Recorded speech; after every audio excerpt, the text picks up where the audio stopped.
Hey, it's Jody. I have a new process video for Scrap the Boys, and this month we want you to get messy and use some mixed media on your boy layouts. I have a picture of my little and his friend. They were unfortunately on different teams the one season Joshua played, but he definitely wanted to take a picture with him after the game. So I took a quick snapshot and I thought it was perfect for this challenge. I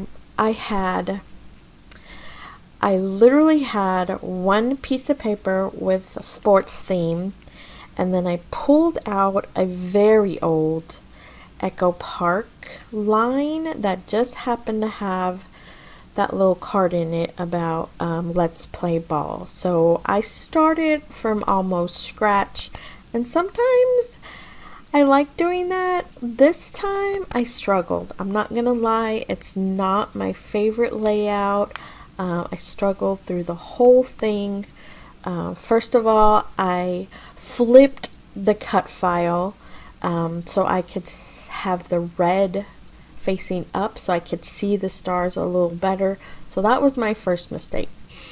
And the second, I think I have bad texture paste. I don't know. It's fairly new and it just seems so gloopy and chunky, and I don't know. It's a Ranger, so I don't know. Maybe I'll just go back to the cheap kind. Anyway, so I let that dry, and some of it was a little thicker than others, so it definitely took a minute to dry. And then I grabbed my trusty Distress Oxide and inks. I thought I'd bring some of the colors out that were in that star paper.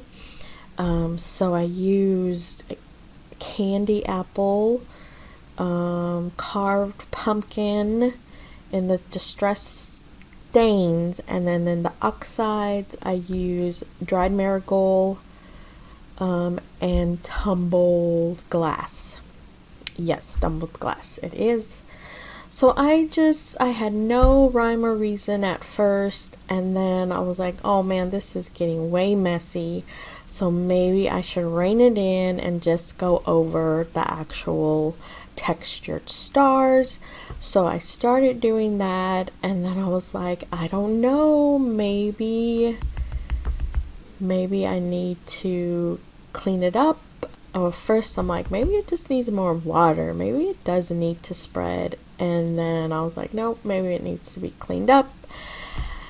And of course, all I see, I know you probably can't see, but is the texture of the paper towel, which most of the time I don't mind. But this time it bothered me, and I was like, you know what? I'm just going to go around each of the stars again, make them a little bigger, a little, I don't want to say neater, but you know, more like a star. And so I did that. I tried to take my time. This is sped up super fast, by the way. Yeah, I definitely don't paint this fast.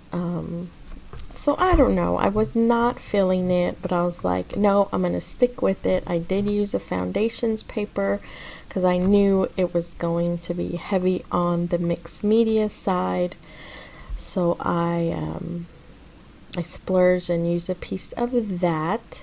And that is made for mixed media. It's from Vicky Booten. I recommend you try it if you enjoy mixed media pages. No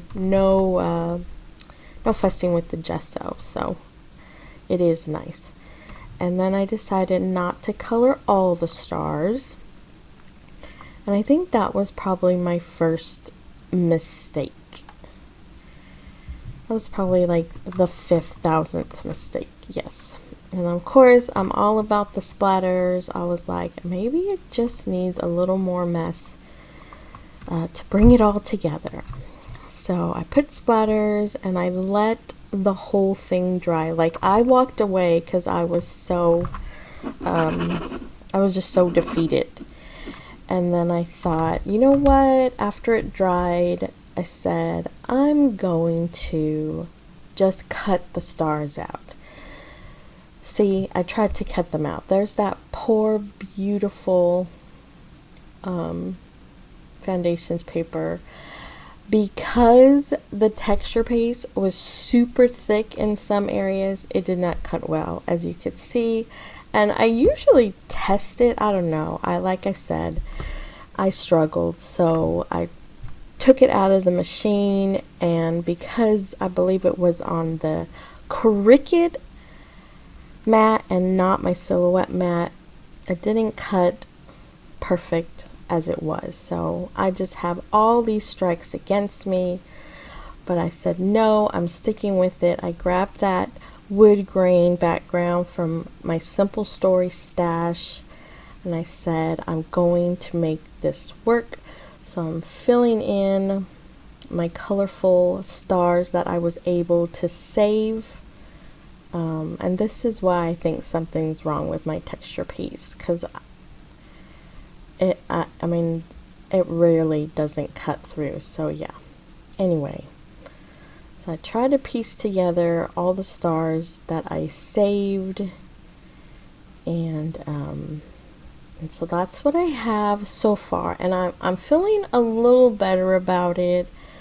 But I'm like, where is the mixed media? What am I doing? I thought maybe to bring in a star stencil. And I was like, no.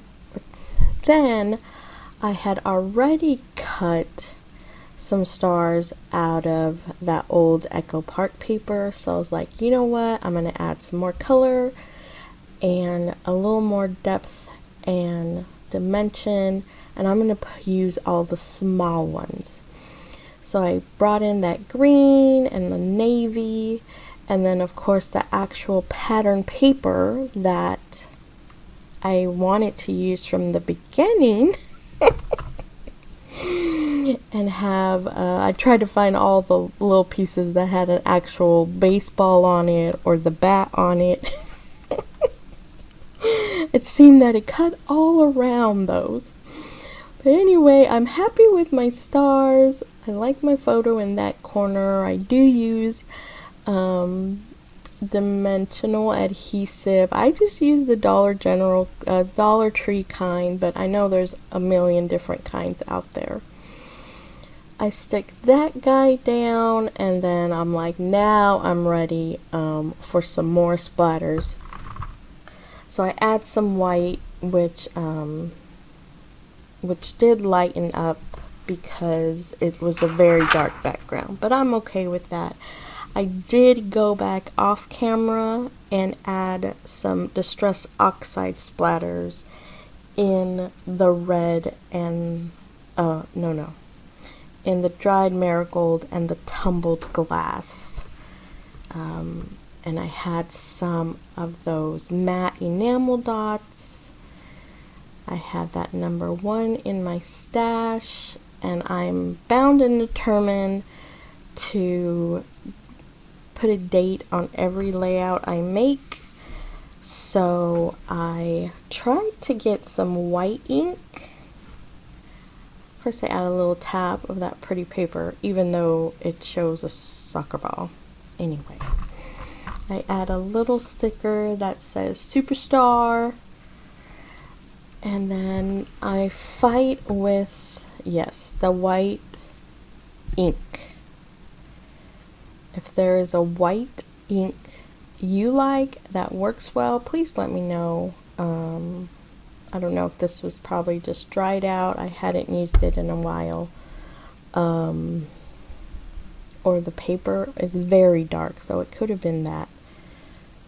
So I finally just grab my stash of Elle Studio labels, and I put the date there. I'm happy with that. Whew. And I finished it, y'all. I finished it. Thank you so much for sticking with me. We hope you join us in this month's Mixed Media Challenge. Come check out our Facebook group. Thank you so much. I hope you're well. Take care. Bye-bye now.